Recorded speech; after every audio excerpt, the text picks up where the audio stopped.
अम्रिल मोमिन इन अमरहु कुल्लहु लहु खैर वलैसा ज़ालिका लिअहदिन इल्ला लिल मोमिन इन असाबतहु सर्राउ शकरा फकाना खैरुल लह व इन असाबतहु दर्राउ सबरा फकाना खैरुल लह। हुजूर फरमाते हैं how wonderful is the affairs of the believer, यानी मोमिन का मामला कितना ताज्जुब खेज है, मोमिन का मामला सबसे अलग थलग है। इनके लिए हर हालत में भलाई है। दुनिया में दो ही हालत है, एक अमीरी की एक गरीबी की, इसके अलावा और कौन सी हालत हो सकती है? बीमारी की तंदुरुस्ती की, खुशहाली की बदहाली की, इसके अलावा और कौन सी हालत है दुनिया में? हुजूर कहते हैं हर हाल में मोमिन के लिए भलाई है, दोनों हालतों में, अमीरी में भी और गरीबी में भी। सरकार कहते हैं कैसी भलाई है? मोमिन को जब नेमत मिलती है, सेहत मिलती है, औलाद मिलती है, कपड़ा मिलता है, मकान मिलता है, दौलत मिलती है, तो मोमिन ये नहीं बोलता कि मैंने यूं तीर मारा वो तीर मारा हमको ये मिल गया। नहीं नहीं, मोमिन कहता है कि अल्लाह का शुक्र है कि अल्लाह ने अता फरमाया। मोमिन अल्लाह का शुक्र अदा करता है। 50 करोड़ का घर बनाने के बाद ही मोमिन वहां पत्थर पे नहीं लिखता है कि मैंने रात दिन बंबई में फैक्ट्री चलाई तब ये घर बना है।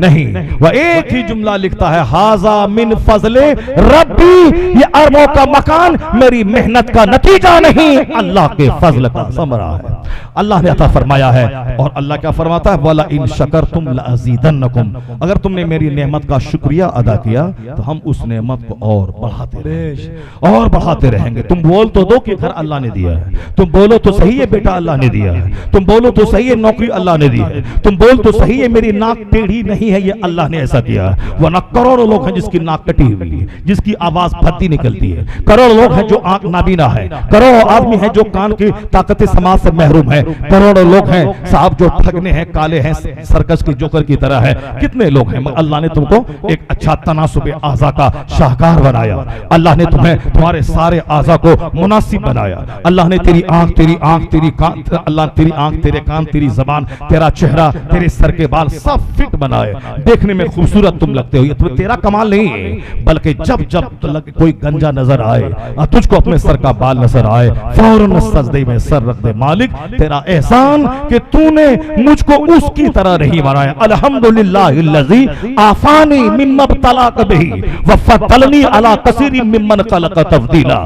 यानी घमंड का इशू नहीं है, मेरे पास मकान है तेरे पास नहीं है, वह शुक्र का इशू है। मेरे पास गाड़ी है तू पैदल चलता है, घमंड अगर किया तो अल्लाह तबाह बर्बाद कर देगा। अल्लाह फिरौन को बादशाह बनाना भी जानता है और उस फिरौन को दरिया में डुबा के मारना भी जानता है। इसलिए घमंड का इशू नहीं खूबसूरती, घमंड का इशू नहीं है ये मकान, घमंड का इशू नहीं है ये प्रॉपर्टी, घमंड का इशू नहीं है ये नौकरी। बेशुमार लोग हैं तुझसे ज्यादा बासलाहियत हैं, उनको नौकरी नहीं मिली है, मैं तुमको नौकरी मिली तो सिर्फ अल्लाह का फजल मान, अल्लाह का शुक्र है, अल्लाह का शुक्र है। अल्लाह ने औलाद दी, अल्लाह ने सेहत दी, अल्लाह ने तंदुरुस्ती दी, और ये दिल से इकरार होना चाहिए, सिर्फ जबान पे नहीं। या दिल से इकरार हो तो अल्लाह कहता है तू शुक्र अदा कर, मैं तेरी नेमत को बढ़ा दूंगा, बढ़ाता रहूंगा, बढ़ा दूंगा। अगर तेरी नेमत का शुक्रिया अदा किया तो ये नेमत तू बढ़ जाएगी, घटेगी नहीं। आज टाटा बिरला जिंदल मित्तल आज 23 साल से मालदार हैं, वो सवाल उसको नहीं आता 100 साल हो गए, 150 साल हो गए, क्यों? इसलिए उसकी फैक्ट्री से 5000 लोग वाबस्ता हैं, 5 लाख लोग वाबस्ता है, 5 लाख लोगों के चूल्हे में आग सुलगती है। ये कई हजार इंजीनियर टाटा बिरला में नौकरी करते हैं, कई लाख वर्कर उसकी फैक्ट्री में काम करते हैं। तो जिसकी दौलत से दूसरों का फायदा पहुंचता रहता है, अल्लाह जल्दी उसको जलील नहीं करता है, उसको दिवालिया नहीं बनाता है। वह मोदी जी वह दिवालिया बन के चले गए लंदन, और साहब क्या है कि एक दूसरा अरबपति किंगफिशर जहाज वाला वो जलील होकर हिंदुस्तान से भाग गया। ये सब वो लोग थे, मालिया, ये मोदी, ये सारे जो भागे ये सब लुटेरे थे, ये सब दूसरों की नौकरी से चिढ़ने वाले थे। वह दिवालिया खुद से बन के भाग गया, क्योंकि उनको दूसरों की अच्छाई अच्छी नहीं लगती थी। उनको इतने सारे लोग हमसे पल रहे हैं, आज वह जलील होकर भगोड़ा बन के बाहर भागा है। टाटा बिरला जिंदल मित्तल सब चल रहे हैं, क्यों? उनसे एक 100 साल से लाखों लोग उनके घर से उनकी फैक्ट्री से वाबस्ता है, उनका चूल्हा जल रहा इनकी वजह से। नौकर को हाटा मत, छटनी मत कर, नौकर को बढ़ा दे, नौकर को बढ़ा दे। कोई कार चलाएगा, कोई गाय चलाएगा, कोई सफाई करेगा, कोई खेती करेगा, नौकर को बढ़ा दे। नौकर एक नौकर रहेगा और 10 लोग उसके साथ खाने वाले होते हैं। तो अगर एक नौकर तेरे घर में आया तो समझ ले कि 10 आदमी की परवरिश तुम्हारी वजह से हो रही है, तो बढ़ा दे नौकर, अल्लाह तेरी रोजी बढ़ा देगा। औलाद बढ़ा, अल्लाह तेरी रोजी बढ़ा देगा। जो बोलता हम दो हमारे दो, वो हमेशा चेहरा सूखा रहता है, कंगाल रहता है। उसका रुपया 30,000 महीना कुत्ता खाता है, कुत्ता का चराने वाला खाता है। लेकिन जिसके पास 10 बच्चे हैं वो उनसे ज्यादा खुशहाल रहते हैं, चेहरा मुस्कुराता रहता है। एक बेटी वाला होता रहा, रिश्ता नहीं मिला। ये 10 बेटी वाला देखते ही देखते सबकी शादी हो गई, पड़ोस को खबर तक न हुई। कौन है जो सारा काम करता है कि मैं बोलना पड़ेगा, हमारे चाहने से कुछ नहीं होता है, वही होता है जो मंजूरी खुदा होता है, वही होता है जो अल्लाह करता है।